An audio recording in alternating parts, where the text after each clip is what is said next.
further debate. Member for Nepean-Carleton. Thank you very much, Madam Speaker. Thanks for including me in today's debate on the 2010 Ontario budget.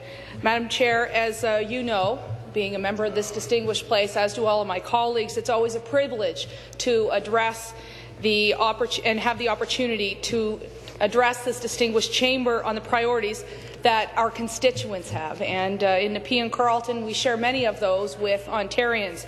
Former Prime Minister Joe Clark once referred to Canada as a community of communities, and I can't help but wonder if he coined that phrase when he was thinking about communities such as Nepean-Carleton, which are very large, diverse, and built on Matthew 19:9's fundamental premise of love thy neighbour as thyself. This year, I'm particularly pleased to enter the budget debate because it falls so closely to my 4th anniversary as an MPP in this chamber, and furthermore that my maiden speech in this chamber took place almost 4 years ago to the day, and I spoke at the same time about those priorities that my community sent me to Queen's Park on during that 2006 budget debate. Now, 4 years ago and 2 elections later, I want people to know in Nepean-Carleton that I will continue to bring to this place a desire to protect the values that are shared by the people of North Gore, Manotick, Osgood, Greeley, Riverside South, and Barrhaven. Those are the values of safe streets, strong families, and self-reliance. People like Nancy Davis, Sue Ayad, Anna Suzuki, Kim Sheldrick, and Kelly Ross have all sent me to Queen's Park to defend our suburban rural way of life. They expect me to stand up for seniors in our community who have given us so much, like Ron Shurtleff, Walter Foster, Eldon Brownlee, and Arthur Rice. They expect me to stand up for families like Steve and Ann Noonans, Carla and Doug Clarks, and Richard and Karen Froms. And they expect me to stand up for small businesses, like the family-run businesses of barhavenlive.ca, Randy's Pools and Spas, and Earl Stanley's Maple Lane Farm. The people of Nepean-Carleton expected that the budget would reflect their values. They expected that their budget would reflect their priorities, and they expected that our province would also defend seniors, families, and small business, all of whom contribute to a community that not only cherishes safer streets, strong families, and self-reliance, but a community who lives it. Sadly, Madam Speaker, the most recent McGuinty Liberal budget does not reflect the values or the priorities of the people of Nepean-Carleton. Please let me explain why. In my maiden speech to this chamber just 4 short years ago, I pointed out that D. Aubrey Moody founded what is today Nepean, and he did it based on family values that were learned on the farm and in the rural communities that surrounded Ottawa. Values that we can truly be thankful for today. Self-reliance, hard work and honesty, the archetypical virtues of humanity that when applied to governance make governance work.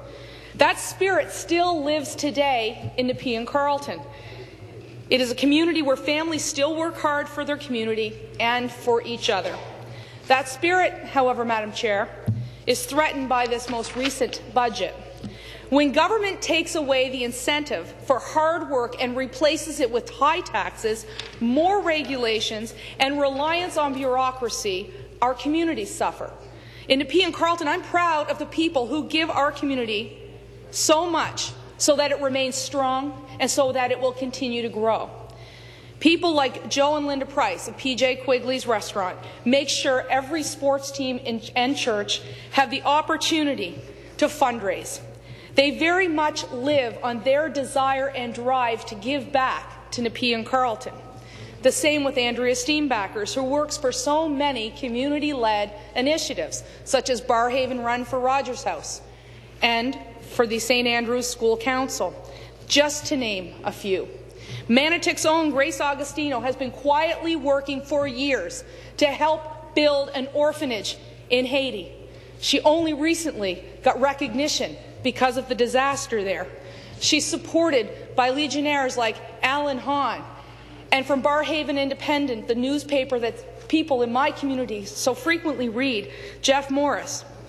And Jeff, of course, is possibly Mr. Community himself, devoting many hours not only to his newspaper but to community events so that we can thrive as a growing community.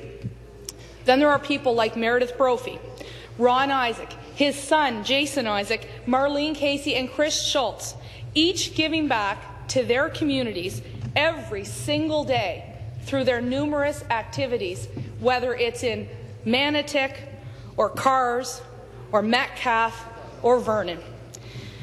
Mrs. Speaker, they all give back without sweetheart deals or corporate welfare, like what we saw last week with an $8 billion corporate welfare announcement, the largest in Canadian history, one that will be paid for by these community volunteers through higher hydro bills. So, Madam Speaker, this budget sends them the wrong message. This government is on the wrong track. It tells the community activists in Nepean-Carleton and right across Ontario that they should rely on government.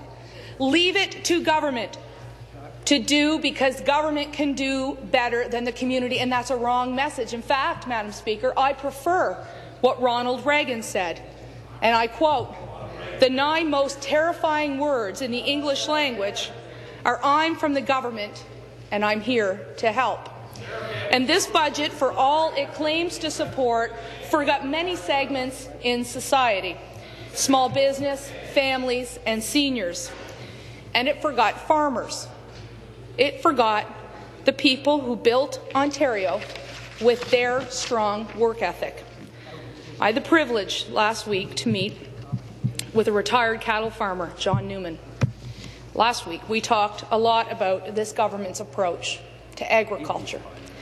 I'm disappointed that the 2010 budget speech neither mentioned agriculture nor the family farm once. A livelihood and way of life for so many in Nepean-Carleton, like Dwight Foster, Peter Reuter, Brent Taylor, and Ed Scouten. It was not even so much acknowledged by the Finance Minister in his address, despite this sector's economic significance. And I want to pay tribute to my seatmate, who's sitting actually a little bit further away from me today, our agriculture critic, the member from Oxford, who just 2 weeks ago in this very chamber suggested that leadership on the agricultural file has now been relegated to the role of lobbyist.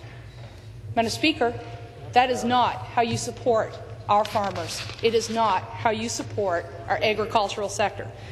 Now, the families of Nepean-Carleton were also disappointed with this budget. Parents are justifiably concerned of the state of Ontario's books today and what the most recent tax hikes are going to mean for them and for their children. For example, Mr. Speaker, hardworking and community-minded families like Steph and Melanie Gauthier or Cheryl and Hugh Coopers have budgets.